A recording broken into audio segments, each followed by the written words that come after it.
Good morning and welcome everybody to my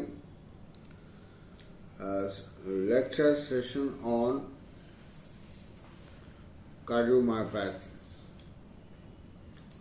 Now, the signs and symptoms, the normal heart can be described as a pump consisting of 4 chambers with an intrinsic electrical system.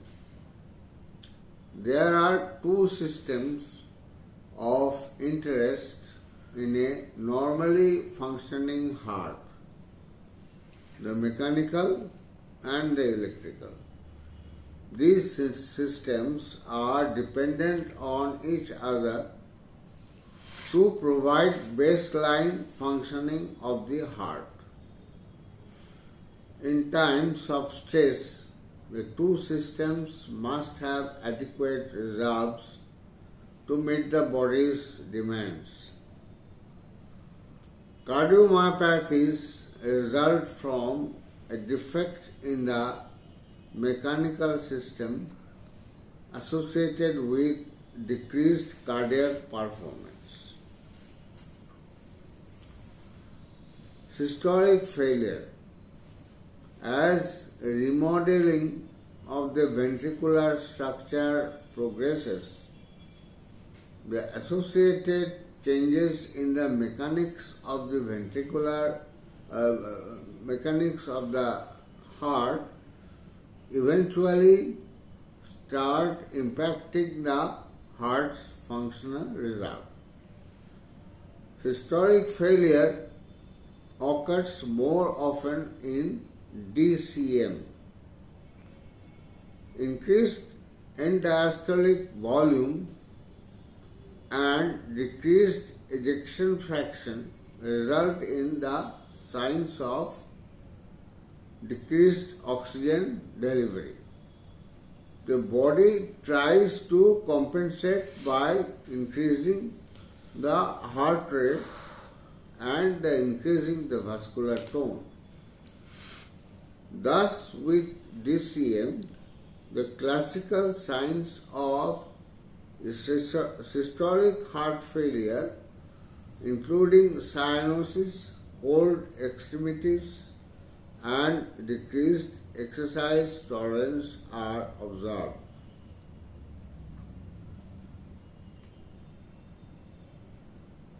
Diastolic dysfunction with HCM and RCM, a combination of systolic and diastolic dysfunction is observed. The decreased compliance of the left ventricle results in increased filling pressures, increased left ventricular and diastolic pressure, and decreased end-diastolic volume. The left atrium may hypertrophy and eventually dilate, increasing the risk of atrial fibrillation or flutter. Further decreasing the end-diastolic volume in a very preload dependent ventricle.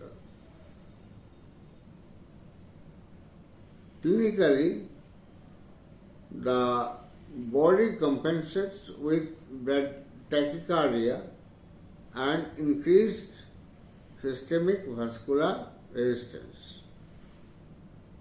Symptoms include dyspnea upon exertion, pulmonary edema, atrial fibrillation, and vascular congestion or edema. Now, arrhythmias. A dilated or hypertrophic heart may have impaired conduction of electrical impulse.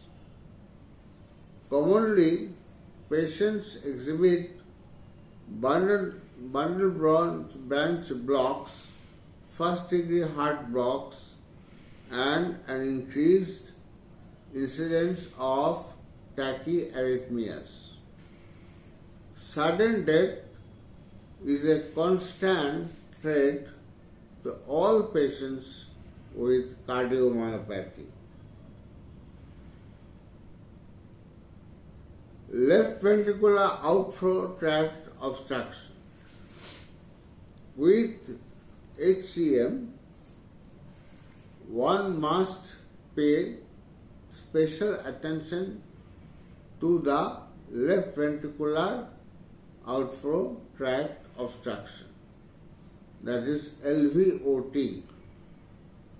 Symptoms, signs include fainting spells and angina during stressful situations or conditions which increase the preload.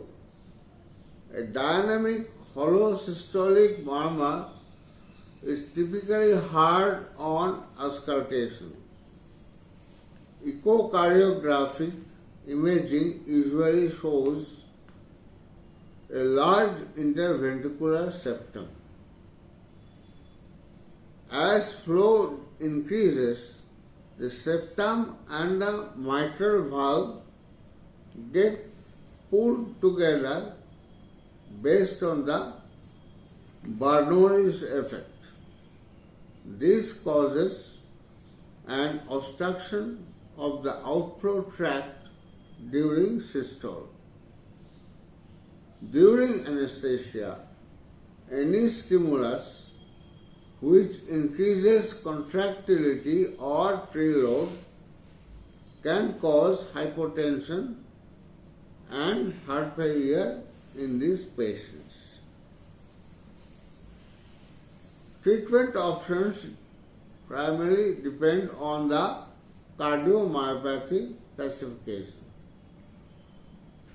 Lifestyle modification such as weight control, abstinence from tobacco, and moderation of alcohol intake.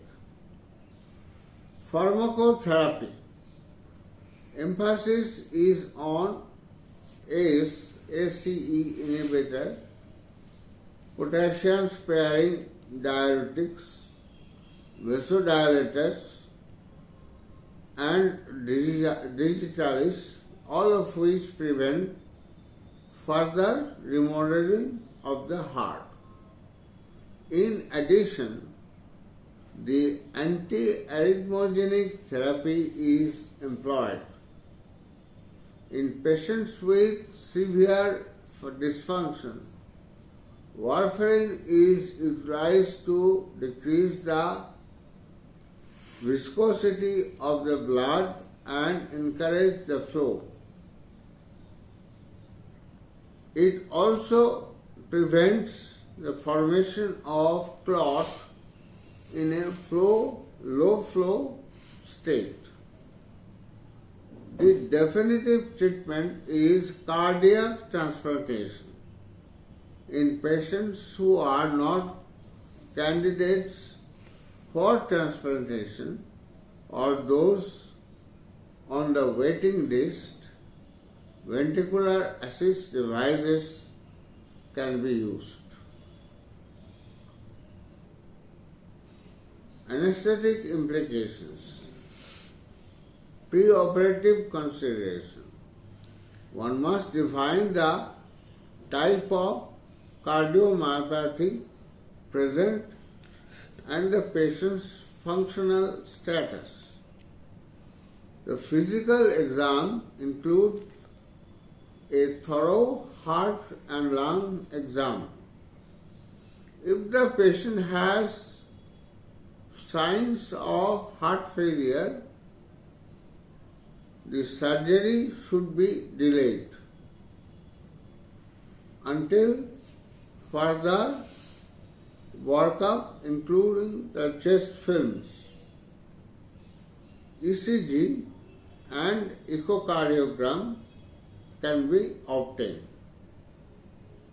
In emergent situations, the goal is to maintain the normal hemodynamics with the aid of invasive monitors.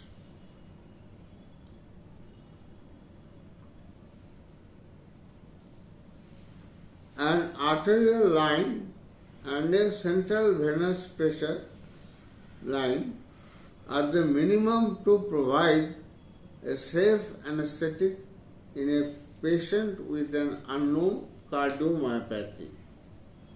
Preparedness for arrhythmia, cardiac arrest, and potentially death is absolutely relevant to the preoperative care of the patient.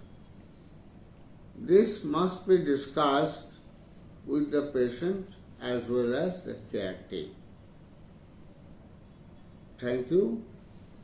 I come to the end of this part of my lecture discussion.